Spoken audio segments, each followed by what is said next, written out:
Sir నాకు వచ్చిన doubt ఇప్పుడు అసలు భూగర్భ జలం అంటే ఏంది? ఇప్పుడు మీ చేతిలో ఉన్నాయి కదా సార్, అది ఏమంటారు సార్? 3D లొకేటర్ ఉంది కదా, ఈ అవును సార్, దీంతో ఎంతవరకు నీళ్ళు ఉన్నాయని కనిపెట్టవచ్చు? అసలు నీళ్ళు ఉన్నాయని దీనికి ఎట్లా తెలుస్తుంది? ఓకే, మంచి క్వశ్చన్ అడిగావు నరేష్. భూమి లోపల దాగి ఉన్న మట్టిలో రాళ్ళ సందుల మధ్యలో ఉన్న నీటి నిల్వలు ఉంటాయి.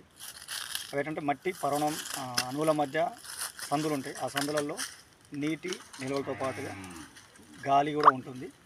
అది జోన్ ఆఫ్ అన్సాచురేటెడ్ జోన్ అంటాము. ఈ అన్సాచురేటెడ్ జోన్ అనేది 60 ఫీట్ల నుంచి 120 ఫీట్ల మధ్య 150 వరకు ఉంటుంది. అయితే వర్షాకాలంలో వాన పడ్డప్పుడు వాన నీరు వల్ల ఇవి ఫిల్ అవుతాయి. ఎండాకాలం వచ్చేసరికి వాన నీరుని మనం డిశ్చార్జింగ్ చేస్తాం మోటార్ల ద్వారా, బావుల ద్వారా, కాబట్టి ఆ నిల్వలు అనేవి ఎండిపోతాయి. అయితే భూమి లోపలికి వెళ్ళే కొద్దీ 180 నుండి 250 ఫీట్ల మధ్యలో గ్రనైట్ రాళ్ళ మధ్యలో ఫ్రాక్చర్స్ ఉంటాయి, బండ సందుల మధ్యలో. ఆ ఫ్రాక్చర్స్ని కనిపెట్టడం కోసం రకరకాల ప్రయత్నాలని చేస్తుంటాం. అయితే ఏది ఏమైనా భూమి లోపల దాగి ఉన్న నీటిని బయటికి తీయడాన్ని భూగర్భ జలం అంటాము. దీన్ని అండర్ గ్రౌండ్ అని కూడా అంటాము. జోన్ ఆఫ్ సాచురేషన్ ఏరియాలో అయితే రాళ్ళు, రప్పలు, మట్టి ఉంటాయి కదా, అవన్నీ నీటి నిల్వలతో పూర్తిగా నిండి ఉంటాయి.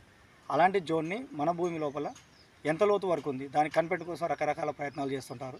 అయితే ఈ మధ్యకాలంలో ఎక్కువ వాటర్ డివైనర్స్, మేము వాటర్ ప్రాక్టీషనర్స్ అని చెప్పుకుంటూ చాలామంది సరైన అవగాహన లేక, గురువు లేని విద్య గుడ్డి విద్య కాబట్టి ప్రాపర్ ఇన్వెస్టిగేషన్ లేకుండా, రాళ్ళ రకాల గురించి తెలియక, సాయిల్ కండిషన్స్ తెలియక, హైడ్రోజియాలజికల్, మార్పలాజికల్ అండ్ టోపోగ్రఫికల్లీ, లిథోలాజికల్లీ ఈ వాటర్ సోర్సెస్ అనేవి ఎక్కడ ఉంటే, ఎలాంటి ప్రాంతాల్లో ఉంటాయి అనే విషయం తెలియక నాన్ జియాలజిస్ట్ వాళ్ళు కూడా ఇలాంటి లొకేటర్స్ని పట్టుకొని ఇలా వెళ్తున్నప్పుడు గిరా దగ్గర తిరిగితే అక్కడ వాటర్ ఉందని చెప్పడం వలన చాలా వరకు ఎక్కువ శాతం 90% బోర్లు ఫెయిల్ అయ్యే అవకాశం ఉంటుంది. కానీ ప్రాపర్ దీన్ని పట్టుకునే విధానంలో ఉండాలి. మనం వేసే అడుగులో ప్రతి అడుగుకి మూమెంటు తేడా ఉంటుంది. ఎందుకంటే భూమికి భూ అయస్కాంత తత్వం ఉంటుంది కాబట్టి ఎక్కడైతే విద్యుదయస్కాంత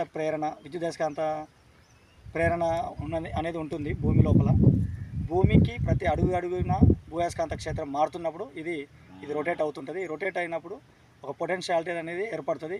ఈ ఉదాహరణకి జనరేటర్స్, ఏసీస్, మోటార్స్ అనేవి ఎలా అయితే పనిచేస్తున్నాయో ఇది కూడా అదే విధంగా పనిచేస్తుంటుంది. దీన్ని 1831 సంవత్సరంలో మైకేల్ ఫారడే అనే ఒక శాస్త్రవేత్త కనిపెట్టడం జరిగింది. ఈ విధంగా తిరిగినప్పుడు ఏదో సంథింగ్ ఈజ్ డిస్టర్బెన్స్ ఉంది కాబట్టి అక్కడ వాటర్ పడే అవకాశం ఉంది అంటున్నారు. కానీ ప్రాపర్ గైడెన్స్ లేకుండా ఇలా చేస్తే మాత్రం గుడ్డిగా ఉంటుంది. అలా అని దీని మీద నమ్మకూడదు. జియోఫిజికల్ మెథడ్స్ ఫాలో అవ్వాలి, జియో స్కానర్స్ వాడాలి, భువన్ మ్యాప్స్ వాడాలి. అక్కడ ఉన్న వీటన్నింటికంటే ఎక్కువగా అక్కడ అనుభవాన్ని వాడాలి. ఈ గ్రౌండ్ వాటర్ సర్వేయర్గా జియాలజీ చదివి